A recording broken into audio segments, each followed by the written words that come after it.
অনেক দিন ধরে ভাবছিলাম যে এরকম নেল এক্সটেনশন করাবো, কেননা বিয়ের পরে নখ বড় রাখাটা না একদমই সম্ভব হচ্ছে না। আর নেল এক্সটেনশন করাতে গেলে কিন্তু প্রথমে আমাকে বড়মশাইকে রাজি করাতে হবে। বড়মশাইকে রাজি করানোর একটাই উপায়, সে কী খেতে পছন্দ করে তাকে চটজলদি আমি সেটা রান্না করে খাইয়ে দিয়েছি।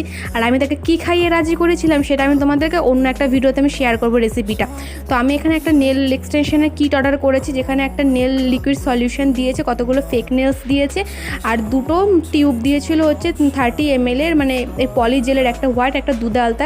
আর আমি এটা আলাদা করে অর্ডার করেছিলাম, মানে এই ইউভি ল্যাম্পটা। আর 5টা ক্লিপ দিয়েছিল, একটা বাফার দিয়েছিল, সলিউশনের জন্য একটা ওই তুলি টাইপের, একদিকে তুলি একদিকে তোমার হচ্ছে পলিজেলটা তোলার সেই জিনিসটা দিয়েছিল, নামটা সঠিক আমি জানি না। তো যাই হোক, আমি যেহেতু ফার্স্ট টাইম আমি এটা করছি বাড়িতে, তো একটু তো মানে ভয় ভয় লাগছিলো যে ঠিকঠাকভাবে হবে কি না, কেননা ইউটিউবে যেটুখানি দেখেছি আমি সেইটুখানি কি শিখেছি। প্রথমটা তো একদম ভালোভাবে হয়েছে, আর পরেরগুলো মোটামুটি খারাপ হয়নি। যাই হোক, ভিডিওটা কেমন লাগলো জানিও, চ্যানেলটা অবশ্যই সাবস্ক্রাইব